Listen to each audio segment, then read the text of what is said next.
बिस्मिल्लाहिर्रहमानिर्रहीम। अस्सलाम वालेकुम व्यूअर्स, मैं उम्मीद करती हूँ कि आप सब खैरियत के साथ होंगे। खुदा आपको खुश रखे, आबाद रखे और ढेरों खुशियाँ अता फरमाए। आज अपने इस प्रोग्राम में मैं आपके साथ गोभी और गोश्त की ज़बरदस्त सी रेसिपी शेयर कर रही हूँ। बहुत इजी तरीके के साथ और बहुत ही कम वक्त में गोभी और गोश्त की ये रेसिपी बनकर रेडी हो जाती है। आप भी मेरी गोभी गोश्त की इस रेसिपी को ज़रूर ट्राई कीजिएगा और अपने घर वालों और बच्चों को भी गोभी और गोश्त की ये रेसिपी ज़रूर बना कर दीजिएगा। उनको भी आपकी गोभी और गोश्त की ये रेसिपी बहुत पसंद आएगी। अगर आपको भी मेरी आज की गोभी और गोश्त के सालन की ये रेसिपी पसंद आए तो कमेंट सेक्शन में अपनी राय के बारे में मुझे ज़रूर बताइएगा कि आपको मेरी आज की गोभी और गोश्त के सालन की ये रेसिपी कैसी लगी। इसी के साथ ही अब हम चलते हैं अपनी आज की रेसिपी की तरफ।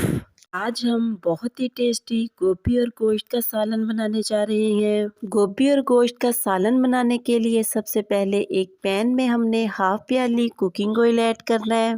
फिर इसमें हमने 2 मीडियम साइज़ की प्याज ऐड करनी है, जिनको छुरी की मदद से हमने बारीक बारीक काट लिया है। चम्मच की मदद से प्याजों को मुसलसल हिलाते हुए इनको लाइट गोल्डन ब्राउन कर लेना है। जैसे ही प्याज लाइट गोल्डन ब्राउन कलर में चेंज हो, इसमें हमने 1 टेबलस्पून अदरक और लहसुन का पेस्ट ऐड करना है।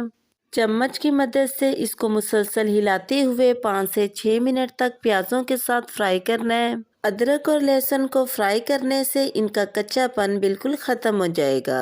जैसे ही अदरक और लहसुन फ्राई हों, इसमें हमने एक बड़े साइज की टमाटर ऐड कर देनी है। टमाटर को हमने छुरी की मदद से बारीक बारीक काट लिया है। 1 टेबलस्पून नमक ऐड करना है। नमक आप अपने टेस्ट के मुताबिक कम या ज़्यादा भी ऐड कर सकते हैं। और साथ ही 1 टेबलस्पून पिसी हुई रेड मिर्च ऐड करनी है। 1 टेबलस्पून पिसा धनिया ऐड करना है। 1/4 टेबलस्पून हल्दी ऐड करनी है। चम्मच की मदद से इनको मिक्स करते हुए 6 से 7 मिनट तक प्याजों के साथ फ्राई करना है। और साथ ही हमने इसमें थोड़ा सा पानी ऐड कर देना है ताकि हमारा मसाला नीचे लगे ना। 6 से 7 मिनट गुजर चुके हैं और प्याज और टमाटर मसाले में घुलकर मिक्स हो चुके हैं। जैसे ही प्याज और टमाटर मसाले में मिक्स हो, इसमें हमने चिकन ऐड कर देना है। चम्मच की मदद से चिकन को मसाले में मिक्स करना है और 12 से 14 मिनट तक मसाले में फ्राई करना है। आप भी मेरी आज की गोभी और गोश्त की इस रेसिपी को ज़रूर ट्राई कीजिएगा। ये बहुत ही टेस्टी बनती है। आप भी जब इसको एक बार बनाएंगे तो इसको बार बार ज़रूर बनाएंगे। 12 मिनट चिकन को मसाले में फ्राई करने के बाद इसमें तकरीबन आधा कप पानी ऐड कर देना है। चम्मच की मदद से इसको एक बार मसाले में मिक्स करना है और ढक्कन की मदद से इसको कवर करके 10 मिनट के लिए इसको पकाना है। 10 मिनट के बाद हमारा चिकन माशाल्लाह से बिल्कुल सॉफ्ट हो चुका है और इसका पानी भी बिल्कुल ड्राई हो चुका है।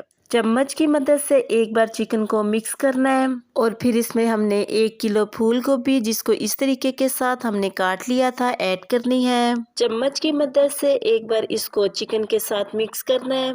गोभी चिकन के साथ अच्छे तरीके के साथ मिक्स हो चुकी है। जैसे ही गोभी मिक्स हो, इसको हमने ढक्कन की मदद से कवर कर देना है और 10 से 12 मिनट के लिए स्लो फ्लेम पे इसको पकाना है। 12 मिनट गुजर चुके हैं और गोभी सॉफ्ट होकर बिल्कुल रेडी हो चुकी है।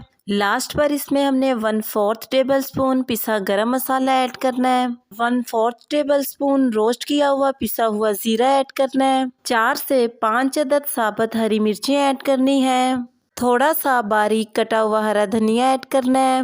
चम्मच की मदद से इन सारी चीज़ों को हमने गोभी में मिक्स कर लेना है और चूल्हे की फ्लेम को हमने ऑफ कर देना है। गोभी और गोश्त अच्छे तरीके के साथ मिक्स हो चुके हैं। अब हम इनको एक प्लेट में निकालते हैं। लीजिए, हमारा ज़बरदस्त सा गोभी और गोश्त का सालन बनकर बिल्कुल रेडी हो चुका है। आप भी इसको ज़रूर ट्राई कीजिएगा और कमेंट सेक्शन में अपनी राय के बारे में मुझे ज़रूर बताइएगा कि आपको मेरी आज की गोभी और गोश्त के सालन की ये रेसिपी कैसी लगी। और साथ ही मेरे चैनल को सब्सक्राइब करना और बेल आइकन के बटन को प्रेस करना मत भूलिएगा। इससे मेरी न्यू आने वाली हर वीडियो का नोटिफिकेशन आपको आसानी मिलता रहेगा। मैं अब आपसे दोबारा मिलूंगी नेक्स्ट प्रोग्राम में एक नई रेसिपी के साथ। तब तक के लिए अपना बहुत ही ख्याल रखिएगा और मुझे अपनी दुआओं में ज़रूर याद रखिएगा। मैं अब आपसे इजाज़त चाहती हूँ। अल्लाह हाफिज़।